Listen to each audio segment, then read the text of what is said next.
Amongst the contemporary sociologists, we move on to Ralph Dahrendorf. Now, Dahrendorf was a German-British sociologist and a politician. So he had the dual citizenship. He was born in Germany.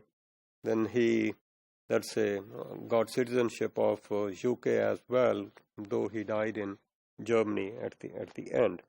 So he was a radical kind of individual.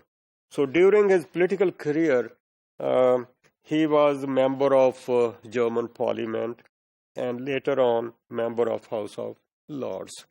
So sociologist होना अपनी जगह पर है, वो politician भी था और let's say radical होने के नाते he used to, let's say, challenge the existing, let's say, system of the society. So he was very much influenced by Karl Marx, and he wrote his PhD thesis on Marx's theory of justice. So he is considered as a class conflict theorist and one of the most influential thinkers of his generation. So focus is on antithesis to functionalist. So functionalists जो हैं, they think society is static and is always in a moving equilibrium. So stability is, let's say, very important amongst the, let's say, functionalists, structural functionalists. To Dahrendorf, every society at every point is subject to process of change. It's not static kind of thing. He thinks it's in a continuous kind of change.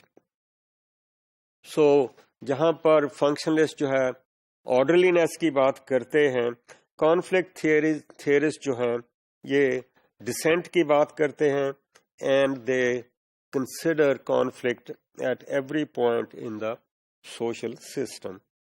So functionalists argue that every element in society contributes to its stability. Every element, every part, every subsystem, there is a division of labor, and these contribute to the smooth functioning of the society or the system.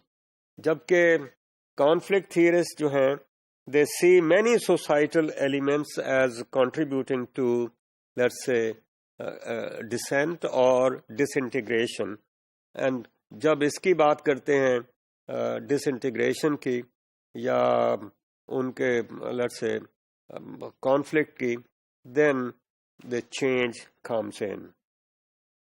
So functionalists see society as being held together informally by norms, values, and there is cohesion in the society. There is integration in the system of the society. जबकि conflict theorists की बात करें तो they see order stemming from the coercion of some members by those at the top. यहाँ पर उनसे functionalists से ये differ कर रहे हैं कि इनका कोई internal system नहीं है जिसकी वजह से consensus हो रही है. अगर consensus भी है तो there are some people who are powerful people who might be on the top of that society, on the structure of that society, and they force people to agree and then have a consensus. So ये consensus जो है conflict theorists के ख्याल में power की वजह से है, which makes people to submit to the demands of the powerful. तो इनके ख्याल में society has two phases, और एक phase है consensus का, दूसरा phase है conflict का. So society could not exist without both conflict and consensus. और वो कह रहे हैं कि consensus पे बहुत बात हो गई. Now let's talk about conflict. So there is a inherent tendency to conflict in the system. और powerful जो हैं, जो people who are in power, they can use the brutal force, the coercive power to resolve this conflict.